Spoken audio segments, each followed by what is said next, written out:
Hello. I wanted to chat about a topic that came up on a sales call this week. And I thought it was interesting and made for a really good topic to share to the email list because it's a question that comes up frequently, both in sales, but also with clients. And I wanted to try to take a concept in SEO and simplify it in a way that would help you understand either what it is we do if you're already a client, or if you aren't getting the results you want from your current agency and you want to diagnose one reason that might be the cause, this may be helpful. So I've titled this SEO Simplified, and I'm just going to give you the context of the conversation I was having on this sales call. So the individual came to me asking if they could talk to us because they're considering changing agencies.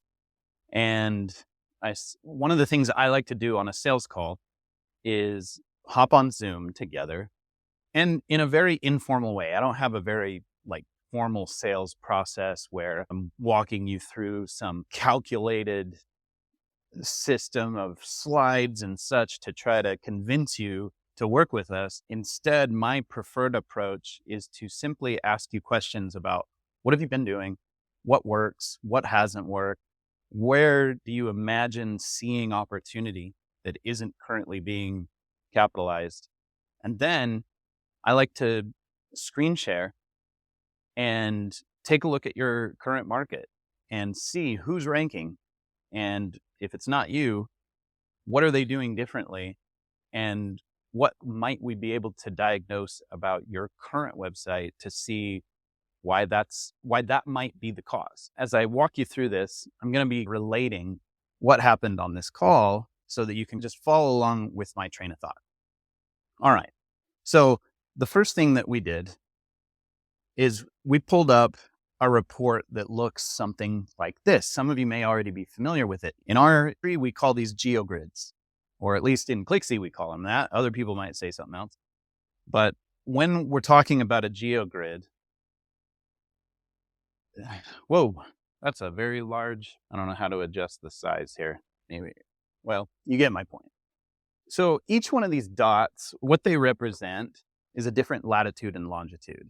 And so they're showing you, based on an SEO principle called proximity, how do you rank currently if the person searching were located in one of those locations at the moment that they searched.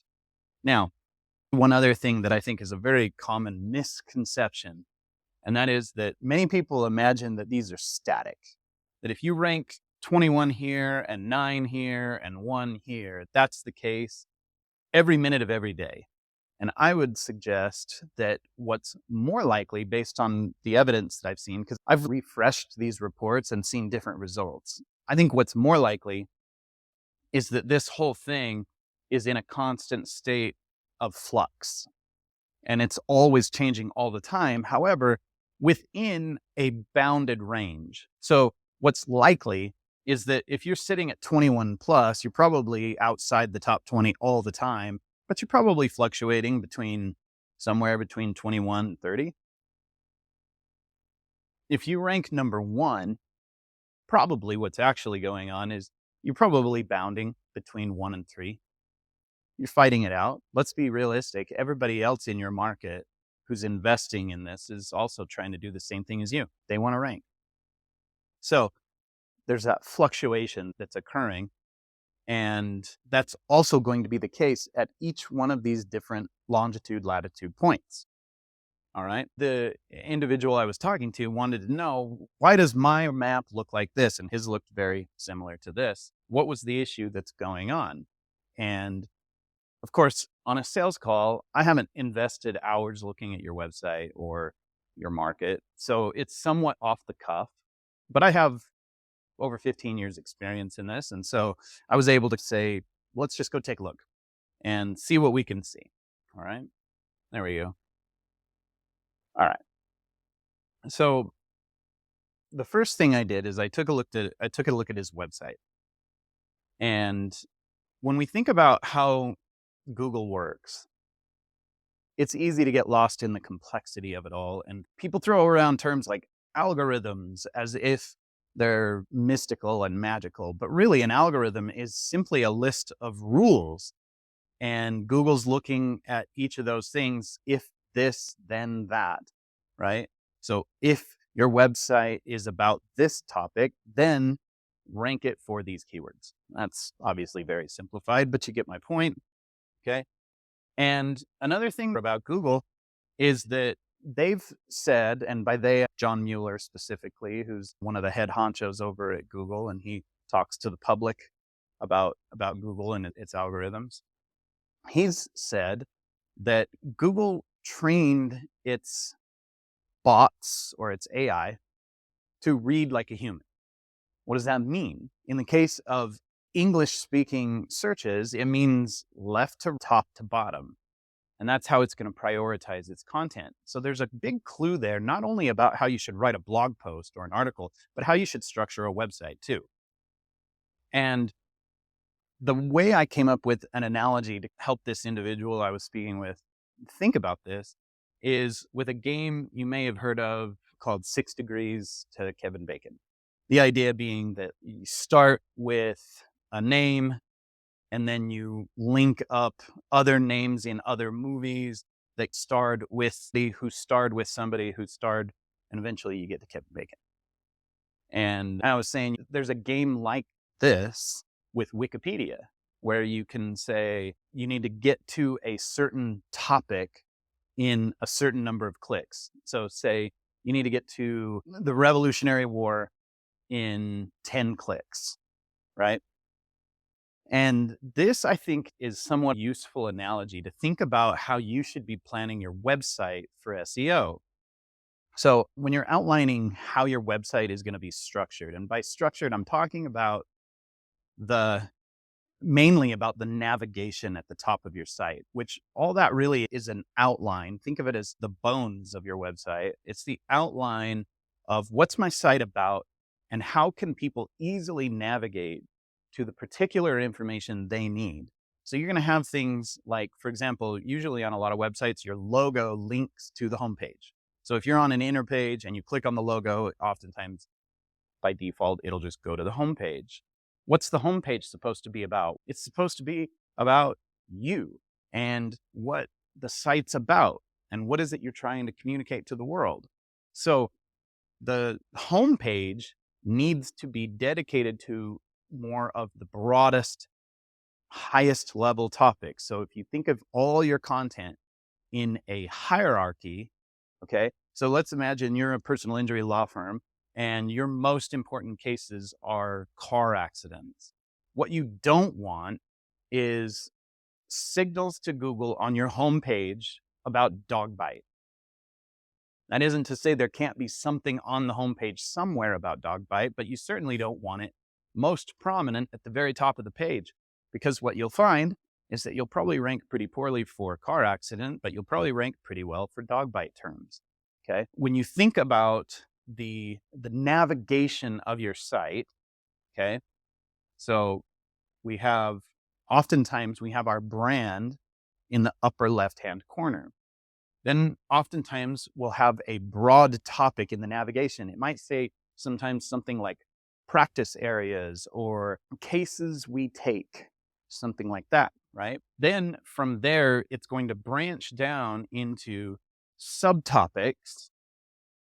And at the same level as the brand, the topic, you're going to have other aspects of your main navigation. So you're going to have things like blog or resources or contact us, right? Because all of these things are all things people are going to need, they're going to try to navigate to. What you don't want to be doing with your SEO is you don't want to be taking a game of 6 Degrees of Kevin Bacon on your highest and most important topic, right? So you don't want to have the little Google, we don't call them that. Google calls them a spider or a Google bot, right? So you have the Google spider coming to your website. They have 8 legs, right? What you don't want is you don't want it to come to your site and be like, oh, okay, here's the name of my law firm. And then it goes, what's this site about? And over here, you have some lower priority topic or concept. And then let's say you have more of these subtopics down here that all branch off of a bigger topic. What you don't want is for this spider to have to play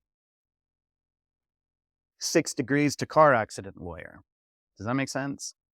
So if you have rankings that look something like this, or maybe they're really good up in one particular area of the map, but they're poor down here. What that may be is maybe up here you've done a really good job with what I'm describing relative to the area, the geography. That might be part of the problem.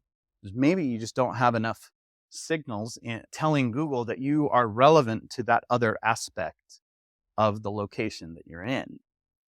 So I hope this has been helpful for you to understand. One of the first things we look at is, how is your website structured? And this is a very simplified way to explain how we think about it. We think about it in terms of a topic and the hierarchy of the ideas contained within that topic. So what we're trying to help you do is create a body of work, because think about this.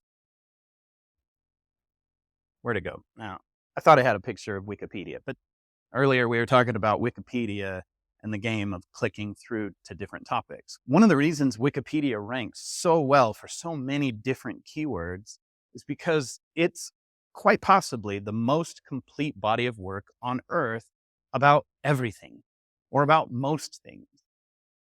Your goal is to make your website the most complete body of work about the things that matter the most to you. Now, let me give you a little bonus tip in here.